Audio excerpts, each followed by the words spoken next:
O caminho para a realização, a identificação correta, por Joel S. Goldsmith. No caminho espiritual, a revelação e percepção da identidade correta é da maior importância, porque é através da realização deste princípio que o mundo todo acabará por entrar em uma nova era de vida. Muito poucos, durante o seu período humano, vêm a conhecer a sua verdadeira identidade, ou a identidade de seus amigos e parentes. Eles vivem em um mundo de ilusão, como personagens em um palco. Há muito tempo atrás, Shakespeare escreveu: "O mundo todo é um palco, e todos os homens e mulheres são meramente atores." Nossa humanidade é mascarada e nos escondemos atrás de nossas máscaras. Não só estamos nos escondendo de nós mesmos, mas quando olhamos para os outros, a máscara que eles estão usando, chamada personalidade, é o que vemos. Nós os julgamos pelo que vemos, em vez de percebermos que, por trás da máscara, por trás dos trajes, da personalidade do palco, está o eu real, a identidade real do indivíduo. Enquanto persistirmos em julgar uns aos outros pelo que parecemos ser, todos nós estamos tomando parte em um grande baile de máscaras, olhando um como Romeu e outro como Julieta, um como Hamlet e outro como Satanás, nunca percebendo que, por trás do baile de máscaras, existe um ser imortal, um ser que nunca nasceu e nunca morrerá, que é a manifestação individual do divino. Na medida em que a vida é vivida pela mente e pelo corpo, é impossível viver a vida de nossa identidade real e compartilhar a experiência radiante da comunhão um com os outros, que vem quando vamos além do corpo e da mente de uma pessoa e atingimos o reino de sua alma. O homem é composto de 3 partes: corpo, mente e alma. A mente, como um fator de cura, sempre foi reconhecida por metafísicos, que descobriram que, se eles podem manter a mente em alguma medida de plenitude, de integridade e de paz, então a saúde do corpo segue-se automaticamente. Mas um maior fator, a alma, deve ser levado em consideração, porque está na alma essa harmonia que é revelada e depois estabelecida na mente e no corpo. Se quisermos nos conhecer, teremos que descobrir a nossa alma. Se você deseja me conhecer, não acredite que você pode me conhecer sabendo como minha mente ou meu corpo funcionam. Você terá que comungar comigo na minha alma. E aí eu posso me revelar a você. Se eu quero conhecê-lo, tenha certeza de que não quero entrar na sua mente ou no seu corpo, mas comungar com sua alma, e assim perceber que somos ambos filhos de Deus, membros da única família da casa de Deus. A identificação correta. A compreensão da nossa identidade espiritual vai resolver todos os problemas do mundo, porque, com a identificação correta, os princípios da vida espiritual serão revelados. No entanto, estes princípios não podem ser revelados até descobrirmos a identidade correta e aprendermos a comungar com a alma, com a sua alma e minha alma. É dentro da alma que os mistérios da vida estão escondidos, e através da alma que eles são revelados. Estamos vivendo entre 2 mundos, entre o mundo da mente e do corpo e o mundo da alma. E até que descubramos o reino da alma, não descobriremos o segredo da vida.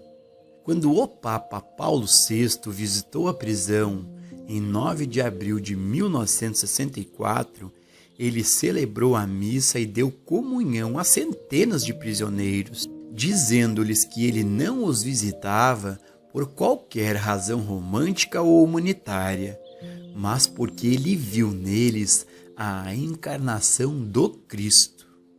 Ele deixou claro para os prisioneiros ali que o homem não é um pecador condenado ao inferno eterno, mas que, mesmo na degradação mais profunda, eles poderiam a qualquer momento despertar para a realização da plena dignidade de sua humanidade.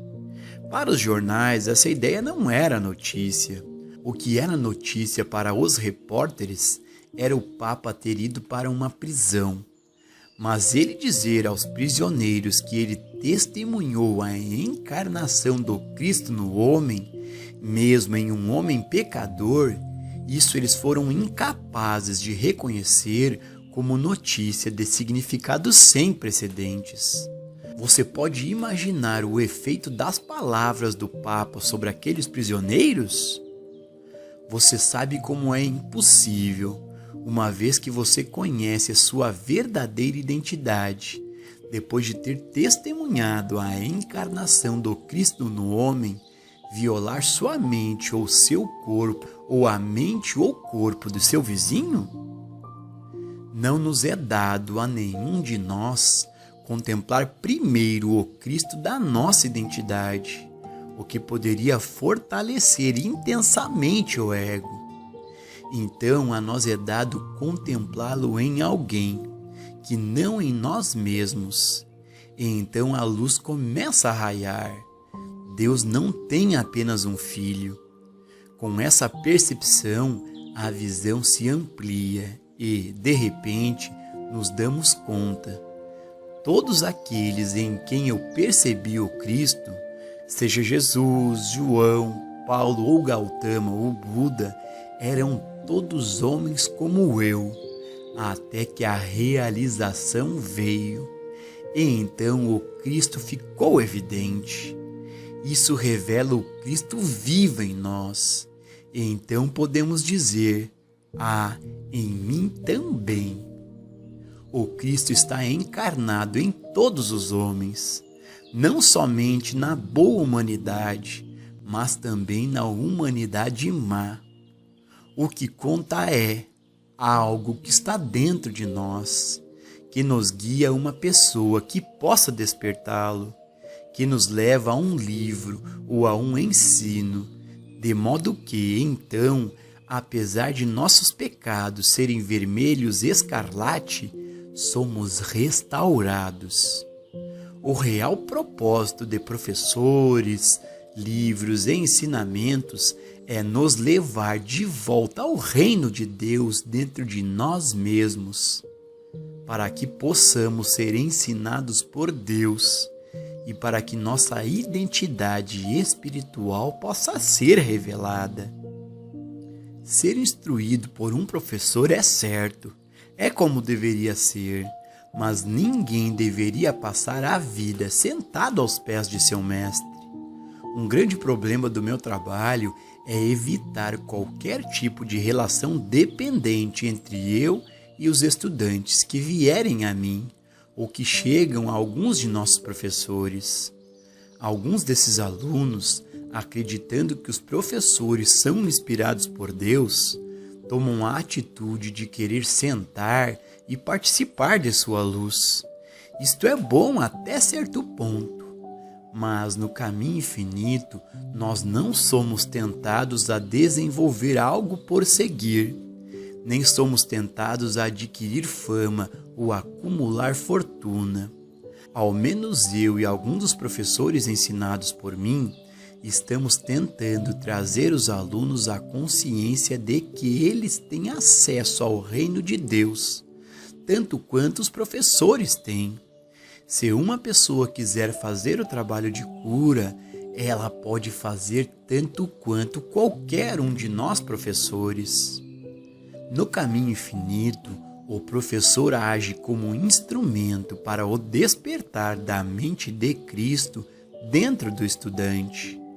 Tal trabalho atrai naturalmente apenas aqueles estudantes que desejam estudar, que desejam meditar e receber a ordenação pelo Espírito em suas almas.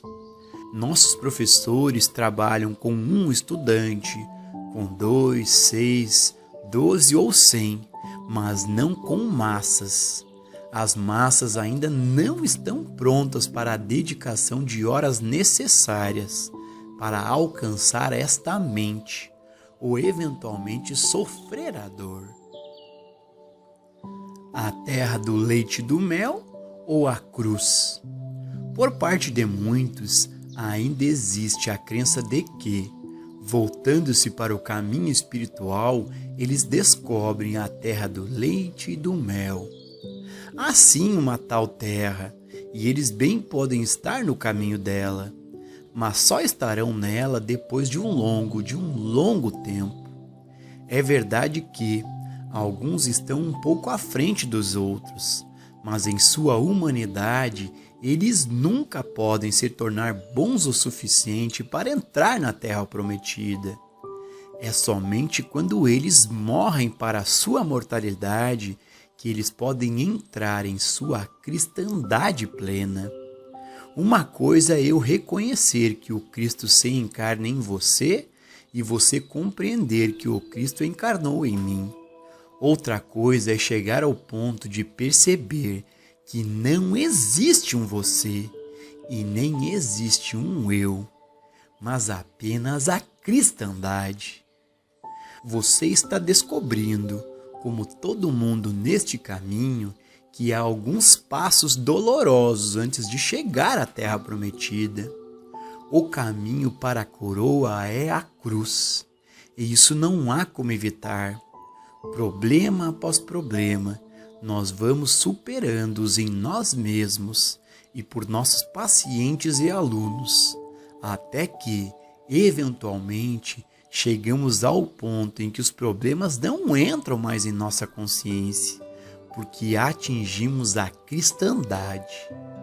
Mas até chegar a este ponto é superar e superar, vencer e ultrapassar, até que ele venha certo como ele é.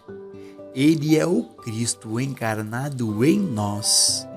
Quer sejamos santos ou quer sejamos pecadores. Até que se supere a boa humanidade, não se pode chegar à cristandade, porque a cristandade é um reconhecimento da verdade. Não há bom senão um só, que é Deus. Ninguém superou sua humanidade completamente em seu período terreno, nem mesmo o Mestre Jesus. No Jardim das Oliveiras, o Mestre ainda queria ter o cálice afastado. Ele ainda queria que seus discípulos orassem por ele. Isso é a humanidade. No estado de cristandade, não precisamos que ninguém fique acordado ou ore por nós. Isso porque nem temos cálices por afastar. Enquanto houver um traço que seja de humanidade em nós, encontraremos ocasião para alguém orar por nós. E estaremos orando para termos certos cálices afastados de nossa experiência. A transição deste mundo para o reino da alma é gradual. Para quem quer que alcance o Espírito de Deus, sejam igualmente santos ou pecadores, uma vez que se chega à realização de sua verdadeira identidade, sua cristandade é atingida, ainda que seja apenas um primeiro vislumbre que começa a surgir a partir do mundo do sentido material para o mundo da consciência espiritual, do mundo da mente e da matéria para o reino da alma. Aqueles de nós que tiveram um vislumbre de nossa alma ou da alma de outros perceberam que existe o reino da alma em cada um de nós, um reino diferente do mundo em que vivemos. Esse mundo que é composto meramente do clima e da paisagem, da saúde e da doença, ou da riqueza e da pobreza. Quanto mais nos elevamos na realização de nossa identidade crística, maior o grau de agitação interior. As coisas e pensamentos que eram inteiramente naturais para nós, quando vivíamos totalmente no reino da mente e do corpo, tornam-se muito desagradáveis quando chegamos ao reino da alma. Histórias profanas e obscenas ferem os nossos ouvidos e, apesar de não haver pecado em fumar e beber, exceto quando há uma excessiva indulgência sobre isso, essas coisas tornam-se ofensivas para nós, depois que permanecemos, ainda que por um momento, no reino da alma. Todas as pequenas trapaças e enganos da vida humana começam a configurar um conflito interno. Entrar no reino da alma não é, na verdade, um tipo de salto para viver nas alturas e, a partir daí, não ter mais consciência do resto do mundo. É uma evolução gradual, fora deste mundo para um mundo da alma. Eventualmente, quando avançamos o suficiente no reino da alma, essas coisas que uma vez nos foram tão desagradáveis já não nos irritam tanto e, às vezes, nem sequer são registradas em nossa consciência. Outro aspecto difícil quanto a viver entre dois mundos é quando começamos a testemunhar a desumanidade em grande escala do homem para com o homem. Quando alguns dos problemas mais profundos dos nossos alunos e pacientes se forçam sobre a nossa atenção, encontramos-nos reagindo. Mas como somos capazes de ascender e elevá-los acima de seus problemas, então vêm os momentos de paz e felicidade. Sempre os outros momentos têm que ser experimentados, mas isso não ocorre se atingimos a cristandade plena. Eu duvido muito que, com a consciência no presente, Jesus Cristo teria se perturbado com os cambistas e com os agiotas no templo, ou chamaria alguém de víbora. Duvido até mesmo que ele veria ou ouviria qualquer coisa que despertasse esse sentimento. Em vez disso, conforme algo assim atingisse sua consciência, isso seria curado, seria dissolvido ou removido. Estou certo de que, quando ele esteve na presença da mulher adúltera e do ladrão na cruz, não sentiu qualquer horror ou qualquer repulsa. Ele não era nem mesmo ciente da presença de iniquidade. Ele apenas foi tocado na consciência, e isso foi dissolvido, sem lhe trazer qualquer ressentimento. Isso deve ser verdade, porque eu também sinto esta mesma falta de reação a um pecador individual ou pecadores, a pobreza ou a doença. Mas eu ainda sou afetado pela maldade, mesmo que esteja com a consciência na região celestial. Eu ainda sou tocado pela desumanidade do homem para com o homem, em uma escala nacional ou internacional, por líderes que traem a confiança que lhes foi confiada, prejudicando assim a população inteira. Eu ainda reajo a alguma dessas coisas, assim como o Mestre deve ter reagido aos males que chegaram a ele. Mas eu sei que ele se elevou além disso, e dia virá que eu poderei fazer o mesmo. Um dia poderemos contemplar o Cristo em nossos presidentes, em nossos congressistas e nos ditadores do mundo. Em vez de vê-los como eles parecem ser, vamos curar o mundo nacional e internacional. Talvez você ache que isso é fácil, mas não é. A causa é a discórdia e a desarmonia que existe dentro de nós mesmos. E é por isso que este caminho não é fácil. Exige persistência, até o dia em que poderemos olhar diretamente para a alma daqueles que consideramos os mais malvados e então contemplarmos a encarnação de Deus. Podemos ter certeza que, quando existirem pessoas capazes disso, haverá paz permanente na Terra. Além disso, as crianças da geração vindoura nascerão com a encarnação do Cristo, porque os pais vão concebê-los não em momentos de luxúria, mas nos momentos de amor. A realização espiritual é a meta do caminho. Temos que deixar este mundo e chegar ao mundo superior. O espaço entre os dois mundos é chamado de o caminho, ou a via do sentido material para o sentido da alma. Nós não podemos entrar no reino da alma, exceto por meio de uma atividade da verdade em nossa consciência. Assim como a identificação correta é o começo do trabalho espiritual, a meta é a realização espiritual, para que possamos entrar em união consciente com Deus, na consciência da nossa verdadeira identidade, mesmo quando estamos resolvendo problemas específicos. Lembremos que a resolução de problemas não é o nosso real propósito no estudo espiritual e na meditação. O objetivo é a realização, ser pleno de Deus, ser preenchido totalmente pelo Espírito de Deus.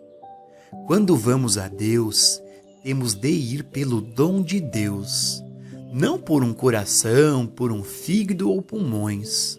O dom de Deus é um impulso espiritual que toma forma na mente e, em seguida, surge como um corpo harmonioso. Mas se não recebermos esse impulso, nunca teremos a forma. O dom de Deus não é dinheiro, não é um automóvel, uma casa ou propriedade. O dom de Deus não é nada que participe de uma natureza material. O dom de Deus é algo de uma natureza espiritual incorpórea. E quando recebemos esse dom, ele se traduz em nossa experiência de forma tangível, que muito bem pode ser como veículos, como casas ou propriedades. Um compositor recebe um impulso na mente, que toma a forma de uma melodia, e depois a melodia sai da voz, do piano ou do violino. Também o inventor recebe um impulso, que toma forma como uma ideia, e então pode levar a ideia e moldá-lo como um telefone sem fio ou como qualquer outra coisa. Mas Deus não pode dar ao inventor um telefone ou qualquer coisa de natureza material. Se oramos pelo dom da consciência da presença de Deus, a mente interpreta esse conhecimento na forma de algo tangível que possa ser compartilhado. Princípios espirituais são os tesouros que guardamos no céu.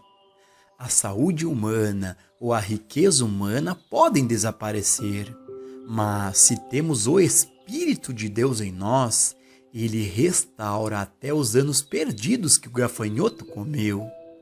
Portanto, que diferença faz se perdermos ou doarmos tudo o que temos, desde que tenhamos o Espírito de Deus, que é a substância de tudo? Há apenas um motivo real para qualquer um que já entrou no caminho espiritual. Ele pode ser realizado, pode ser preenchido pelo Espírito de Deus. Em tua presença há plenitude de alegria. A plenitude. Poderíamos ter plenitude de alegria sem saúde, sem abundância, boas relações ou moradia? Caso contrário, como poderíamos ser plenos? Como poderíamos estar cheios de alegria? Mas quando estamos plenos, descobrimos que não estamos plenos de modo que possamos ser felizes, saudáveis ou prósperos. A razão pela qual fomos preenchidos é que nós podemos compartilhar. Qualquer um que tenha sentido o Espírito de Deus sobre si ou tenha sido ordenado pelo Espírito, encontrou sua própria realização. Alguém poderia pensar que tal pessoa deve ser feliz, mas ela não é feliz até que ela saia e tente ensinar e pregar, mesmo que acabe na cruz. Ninguém que recebeu isso pode gozar sua realização até que comece a compartilhá-lo. O que vai acontecer quando o mundo despertar para o fato de que o Cristo está encarnado em todos os homens, em vez de apenas em Jesus, e não apenas em todos os homens bons, mas também em todos os pecadores? O que acontecerá quando este mundo começar a entender por que a chuva de Deus cai sobre justos e injustos? E ela de fato cai sobre justos e injustos. Por quê? Porque Deus está encarnado no homem. Deus se manifesta como homem. Ele soprou sua vida em nós, e é a sua vida em nós que dá frutos ricamente, como a saúde do nosso corpo, de nossa mente, de nossa casa, negócio ou profissão. Deus é onipresença, é o mesmo para todos, mas ninguém tem a Deus até que o experimente. Atingir a experiência de Deus é a realização de todas as coisas acrescentadas, sem pedir e sem falar. Através da oração e meditação, nós temos o poder de entrar na presença de Deus. E nesta presença, estamos na presença do cumprimento de todas as coisas acrescentadas a nós.